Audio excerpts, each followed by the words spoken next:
2 দিন পর সারা drawing room জুড়ে দৌড়াচ্ছে অরূপ, ঈশান, ঈশাত। ওদের পেছন পেছন উষা। আজকে 3 ভাইয়ের মধ্যে যাকে পাবে হাতে তাকেই আলু ভর্তা করবে। উষা গিয়েছিল ইউটিউব দেখে রান্না করতে। বেচারিকে শান্তিমতো কোনো কাজ করতে দেয়নি ওর 3 ভাই। উষা তো রান্নার কোনো জিনিসপত্র চিনে না। সেই সুযোগ কাজে লাগিয়ে 3 ভাই উল্টোপাল্টা মশলা দেখিয়ে দিয়েছে। চিনির বদলে লবণ, হলুদের বদলে মরিচ, আটার বদলে ময়দা। উষার পুরো রেসিপি খারাপ করে দিয়েছে। এত শখ করে রান্না করতে গিয়েছিল, কিন্তু বাদরগুলোর কারণে তার হলো না। তাই এখন খুন্তি হাতে ওদের পিছু ধাওয়া করছে। উষা, দাঁড়াও, আজকে তোমাদের আমি চাটনি বানাবো, রোদে শুকিয়ে বইয়ামে ভরব। পাজি বজ্জাতগুলো আমার পুরো রান্না খারাপ করে দিয়েছে। আমায় ভোলা ভালা পেয়ে উল্টোপাল্টা মশলা দেখিয়ে রান্না খারাপ করে দিল। কোথায় আমায় শিখিয়ে দিবে তা না করে পুরো রেসিপি 13টা বাজালো। এখন আমি তোমাদেরকে এইসব খাওয়াবো। অরূপ, আমার কোনো দোষ নেই বনু, আইডিয়াটা ছোট ভাইয়ের ছিল। ঈশান, আমি কিছু করিনি, সব দোষ ঈশাতের। ঈশাত, আমি কিছুই জানি না। উষা, তোমরা জানবে কি করে? তোমরা তো দুধের ধোয়া নিমপাতা। তোমাদের মতো ভদ্র ছেলে একটাও নেই। শয়তানগুলো, তোমাদের আমি হাড়ে হাড়ে চিনি। ঈশান, ঈশাত, এভাবে সারাদিন দৌড়ালো, তোর এনার্জি সব ফুরিয়ে যাবে। সকাল থেকে পেটে কিছু পড়েনি। অরূপ, ডাইনিং টেবিলে এত খাবার সাবার করলো কে ভাই? অবাক চোখে। ঈশান, সেই কখন খেয়েছি, এতক্ষণে পেটে থাকে নাকি? কবে হজম হয়ে গেছে।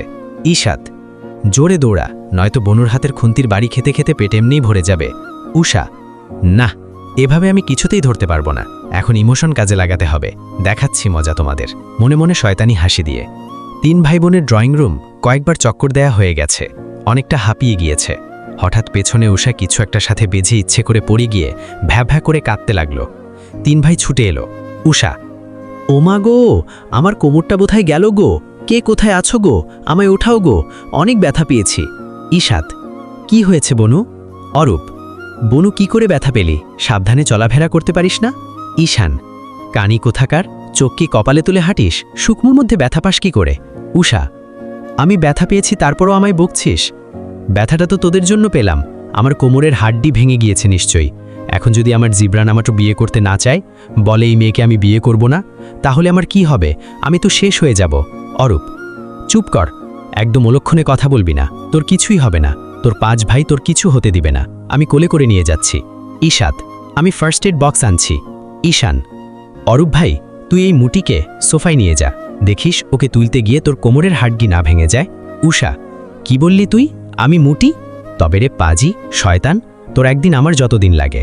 উষা ছুটে ঈশানকে বাড়তে এলো। উষা ভুলেই গিয়েছিল এখন ব্যথা পাওয়ার অভিনয় করছে। অরূপ ও ঈশান ব্যাপারটা খেয়াল করে না পালিয়ে কোমরে হাত রেখে ভ্রু কুচকে ওর দিকে তাকালো। উষা, এভাবে কি দেখছিস? অরূপ, তুই নাকি ব্যথা পেয়েছিস? ঈশান, তোর কোমরের অবস্থা নাজেহাল, এখন হাঁটছিস কি করে? উষা, আসলে হয়েছে কি, আসলে ভাইয়োরা। উষার সামনে এগুতে লাগলো অরূপ ও ঈশান। ওরা দুইজন উষার চালাকি ধরে ফেলেছে। ওদেরকে সামনে আসতে দেখে উষা উল্টো দিকে দৌড়। ওকে পায় কে?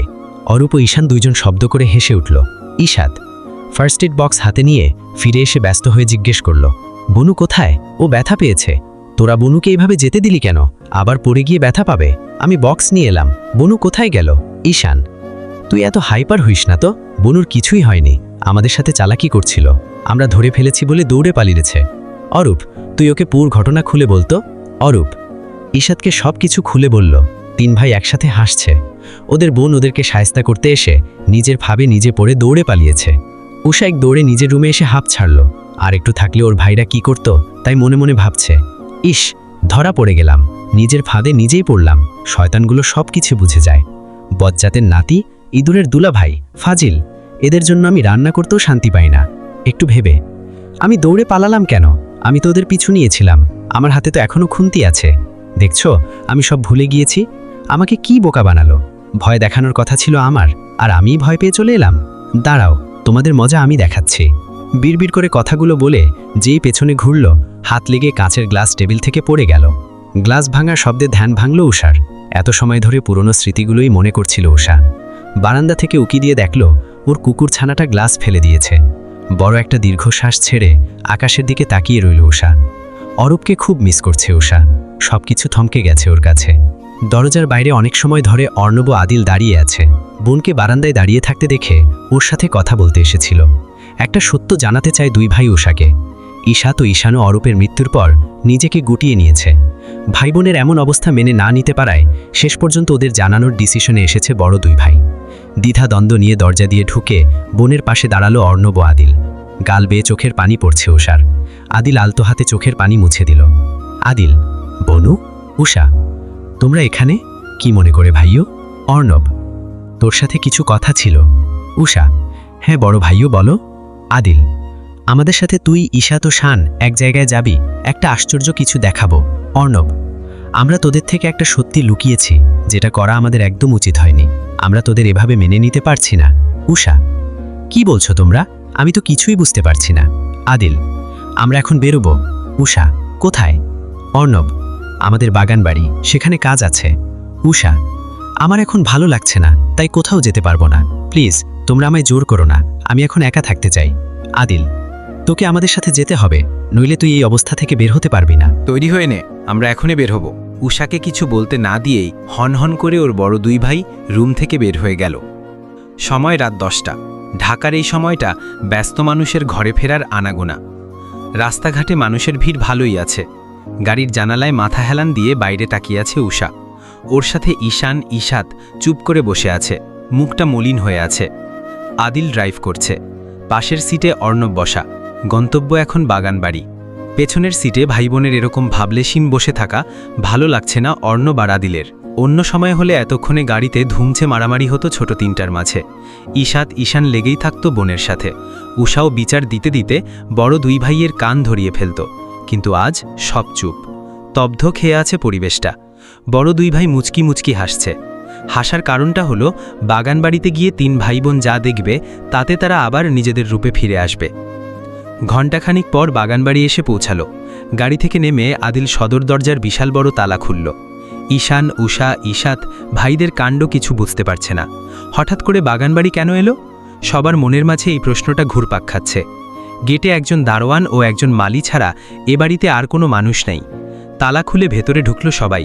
ঈশাত, বাহ, ভেতরটা তো বেশ পরিষ্কার ও পরিপাটি। ঈশান, হঠাৎ এখানে কেন আনলে ভাইয়ারা? অর্ণব, একটু পরেই বুঝতে পারবে। আদিল, ভাইয়া দরজাটা লাগিয়ে দিব?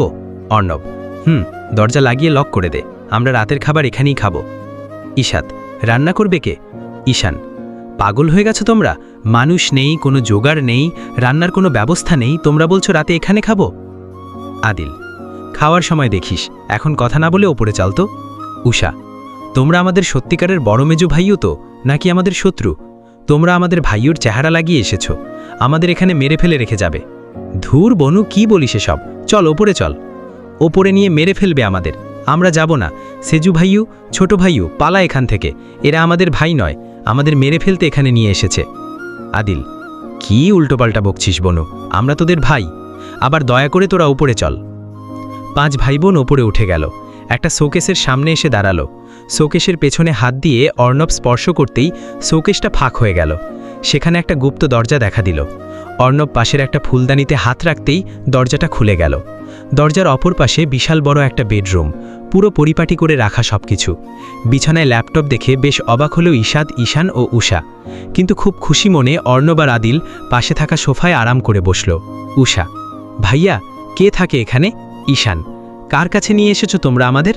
ঈশাত, দেখ শান, কফির মগ থেকে ধোঁয়া উঠছে, মনে হচ্ছে কেউ মাত্র কফি তৈরি করে রেখেছে। ঈশান, আমার কাছে সবকিছু রহস্যজনক লাগছে, কে থাকে এখানে? দরজায় বিশাল তালা, রুমের বাইরে এত সিকিউরিটি, কীরকম খোটকা লাগছে। ঈশাত, তোমরা হাসছো কেন? উত্তর দাও। উষা, ভাইয়ু, আমার মনে হচ্ছে এটা আমাদের ভাই নয়, দেখিস আমাদের মেরে ফেলার জন্য এরা আমাদের ভাই সেজে এসেছে। ঈশান, চুপ কর, কি বলিস? তোর মাথা সত্যি গেছে বনু, তোকে ডক্টরের কাছে নিতে হবে। উষা, ভালো কথা বললাম তো ভালো লাগলো না, এই জন্য বলে ভালো করলে ভালো নেই, সালাম করলে দোয়া নেই, বিপদে পড়লে বুঝবি মজা, হু হু, তখন আবার বলিস কেন বোনের কথা শুনলাম না। আদিল, তোরা সোফায় এসে বস। অর্ণব, আমরা একজনের সাথে দেখা করতে এসেছি।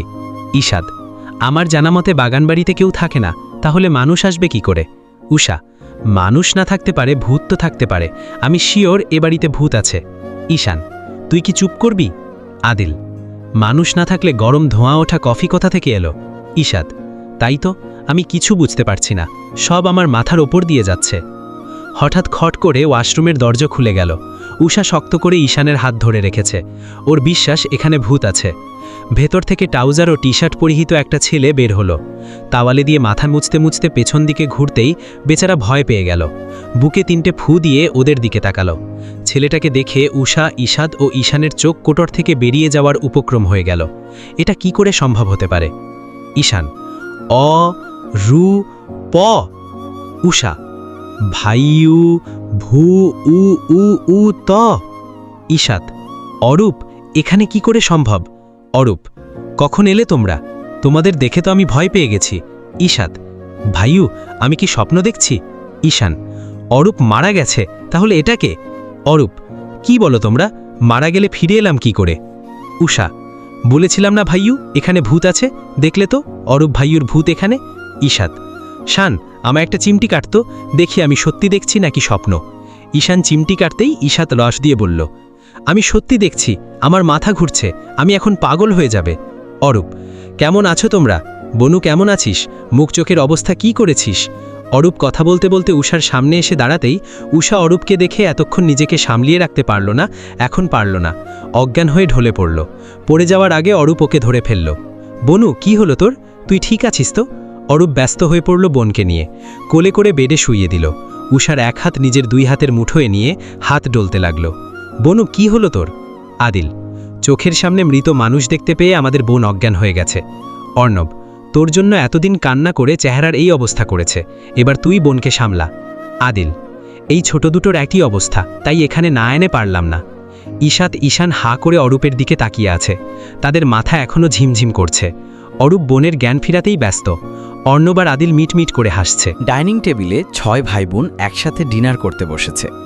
অনেক দিন পর একসাথে খাওয়া হবে। উষা গাল ফুলিয়ে বসে আছে। ঈশাদ, ঈশান অরূপের দিকে তাকিয়ে রাগে ফোঁসফোঁস করছে। চোখের ইঙ্গিতে বুঝাচ্ছে, খাবার শেষ হোক, তারপর তোর ব্যান্ড বাজাবো। অর্ণব, আদিল ওর ছোট ভাইদের কাহিনী দেখে মিটমিট করে হাসছে। উষা এখন কিছুতেই খাবে না, সে অরূপের সাথে রাগ করেছে। বাচ্চাদের মতো নাক ফুলিয়ে কয়েকবার অরূপের দিকে তাকালো। অরূপ বোনের মনের অবস্থা বুঝতে পেরে খাবারের প্লেট হাতে নিয়ে উষার সামনে এলো। অরূপ: বনু, হা করো তো, আমি তোকে খাইয়ে দিচ্ছি। উষা: একদম আমার সাথে ভাব করতে আসবে না, তোমার সাথে আমি রাগ করেছি, কোনো কথা নেই তোমার সাথে, তুমি ভীষণ পচা, আমি তোমার সাথে কিছুতেই কথা বলবো না। মুখ ঘুরিয়ে অরূপ: সরি, আমার কোনো দোষ নেই, ভাইয়াদের কথাই আমি এই কাজ করেছি। উষা: তাহলে যাও ভাইয়াদের খাইয়ে দাও, আমার মন গলাতে এসো না। অরূপ: ভুল হয়ে গেছে, মাফ করে দে, কানে ধরছি, আর কখনো তোদের না বলে কিছু করব না। উষা: তুমি মারা গেছো বলে আমি কতটা ভেঙে পড়েছিলাম জানো? দেখ আমার চোখ মুখের কি অবস্থা, চোখ মুখ ফুলে গেছে, কান্না করতে করতে চোখের নিচ কালো হয়ে গেছে, কত চোখের পানি ফেলেছি আমি, দাও আমার চোখের পানি ফেরত দাও, যদি দিতে পারো তাহলে তোমাকে মাফ করে দিব। অরূপ দৌড়ে কিচেন থেকে 1 বালতি পানি নিয়ে এলো, বালতিটা উষার দিকে বাড়িয়ে দিয়ে বলল, অরূপ, না বনু, তোর চোখের পানি, আমি বালতি ভরে ফেরত দিয়ে দিচ্ছি, এবার আমার উপর রাগ করে থাকিস না। উষা: লাঠির বাড়ি মেরে অজ্ঞান করে ফেলবো, ফাজিল হয়ে গেছে তুমি, আমি আর কিছু বলবো না তোমায়। সেজো ভাইও, ছোট ভাইও মাফ করলে আমিও মাফ করে দিব। অরূপ: সেজো ভাই ছোট ভাইয়ের সাথে তোর কিসের জোড়া? উষা: আছে আছে, তুমি আগে তাদেরকে মানাও, তারপর আমার কাছে এসো। অরূপ ঈশাদ ও ঈশানের দিকে তাকিয়ে বড় সড়ো একটা ঢোক গিলল, কারণ তারা দুজনেই ওর দিকে খাইয়া ফালামু লুক নিয়ে তাকিয়ে আছে। চাহনি দেখে মনে হচ্ছে এক্ষুনি অরূপের 13টা বাজাবে 2 ভাই। অরূপ ওদের সামনে এসে শুকনো ঢোক গিলে একবার অর্ণব ও আদিলের দিকে তাকালো, তারপর যেই ওদের দিকে তাকিয়েছে ঈশান ওকে দেখিয়ে দাঁতে দাঁত চেপে পাউরুটিতে কামড় দিল। ঈশাদ হাতে থাকা কাঁটা চামচটাকে নিয়ে জোরে প্লেটে বাড়ি মারল। দুজনেই খুব রেগে আছে। অরূপ আরও ভয় পেয়ে গেল, ভয়ে ভয়ে ওদের সামনে দাঁড়িয়ে রইল। আমার ছোট 2 ভাই যেরকম রেগে আছে, এবার আমাকে তুলে রাস্তায় নাকি ফেলে দিয়ে আসে, কে জানে, ওদের চাহনিতে মনে হচ্ছে আমাকে ভস্ম করে ফেলবে। আল্লাহ, তোমার এই ভোলা ভালো ভদ্র ইনোসেন্ট বাচ্চা মাসুম বান্দাটাকে তার 2 ভাইয়ের হাত থেকে রক্ষা করো। আল্লাহ, ওদের রাগটা কমিয়ে দাও, আমি আর ওদের থেকে কিছু লুকাবো না, এবারের মতো আমাকে বাঁচিয়ে দাও। মনে মনে ঈশান: ঈশাদ, তুই বলে দে আমরা কারোর সাথে কথা বলতে চাইছি না, সে যেন আমাদের সাথে কথা বলার চেষ্টা না করে। আমাদের এত বড় ব্যাপারটা জানানোর প্রয়োজন মনে করেনি। আমরা কি তার কিছু হয় নাকি যে আমাদের কাছে মাফ চাইতে হবে? আমার মন মানসিকতা ভালো নেই, তাই কারোর সাথে কথা বলতে ইচ্ছুক নই। অরূপ: আমার ভাইয়েরা তো ভালো করেই আমার সাথে রাগ করেছি। অরূপ রে, তোর এবার ভাই বোনের রাগ ভাঙাতে দম বেরিয়ে যাবে। তাও আমার ভাগ্য ভালো, রাগ করছে। অন্য কিছু হলে তো আমাকে এখন ছোট ভাই মাথায় তুলে আছাড় মারত, তখন আমার কি হতো? এসব কথা বাদ, এখন এদের রাগ ভাঙব কি করে? আল্লাহ সাহায্য করো। মনে মনে। উষা: আমিও ভাইউদের সাথে একমত। অর্ণব: তোরা কি শুরু করলি বলতো? এখানে অরূপের কোনো দোষ নেই, আমরাই ওকে এমন করতে বলেছি। মৃত্যুর নাটকটা আমরাই সাজিয়েছি, যাতে করে অরূপ সবার চোখের আড়ালে সব কাজ ঠিকমতো করতে পারে, আমরাও শত্রুদের সকল কাজকর্ম ধরতে পারি। আদিল: অরূপকে এখানে আমরা লুকিয়ে রেখেছি, যাতে আমাদের শত্রুর সব খবর অরূপ কোনো ঝামেলা ছাড়া আমাদের দিতে পারে। ঈশান: তাই বলে মৃত্যুর অভিনয় করতে হবে? অর্ণব: আপাতত তখন আমাদের হাতে এছাড়া কোনো প্ল্যান ছিল না, আমরা খুঁজেও পাইনি। সবাই মনোযোগ সহকারে অর্ণব ও আদিলের কথা শুনছিল। কথার মাঝখানে ঈশাদ জিজ্ঞেস করল: ঈশাদ, ওর বুকে যে গুলি লেগেছে সেটার কি হলো? অরূপ: তোমার কি মনে হয় এতদিন ওদের সাথে কাজ করেছি কোনো লাইফ প্রোটেকশন ছাড়া? সৃজানদের সাথেই নিজের জীবন হাতে নিয়ে কাজ করেছে। তাছাড়া 24 ঘন্টা সাথে বুলেট জ্যাকেট পরা ছিল, তারপরও সবসময় ভয়ে থাকতাম, মনে হতো এই বুঝে আমাকে ধরে ফেলবে। যেদিন গুলি লাগলো সেদিনও আমি বুলেট জ্যাকেট পরা ছিলাম, বুলেট জ্যাকেটে থাকায় আমার শরীরে কোনো গুলি লাগেনি। উষা: তাহলে রক্ত কোথা থেকে এলো? অরূপ: বনু, রক্ত ছিল না, ওগুলো লাল রং। বড় ভাইয়াদের কথাই তখন আমি অভিনয় করেছি, যাতে সবাই জানে আমি মারা গেছি। হসপিটাল থেকে সরাসরি এখানে চলে এসেছি। সারাক্ষণ ল্যাপটপে বসে কাজ করি, শত্রুদের গতিবিধি লক্ষ্য রাখে। আমি বেঁচে আছি জানলে ওরা আমার জীবনের পেছনে নিত, কারণ ওদের সাথে থেকে আমি অনেক ইনফরমেশন পেয়ে গেছি। তাই আমাকে ভালো রাখতে এই বিকল্প পদ্ধতি ব্যবহার করেছে মেজো ভাইয়া। উষা: আমাদের সত্যি জানালে কি হতো? তুমি যতই অজুহাত দাও আমরা শুনব না, আমরা তোমার সাথে কথা বলবো না। ঈশাদ: আমিও।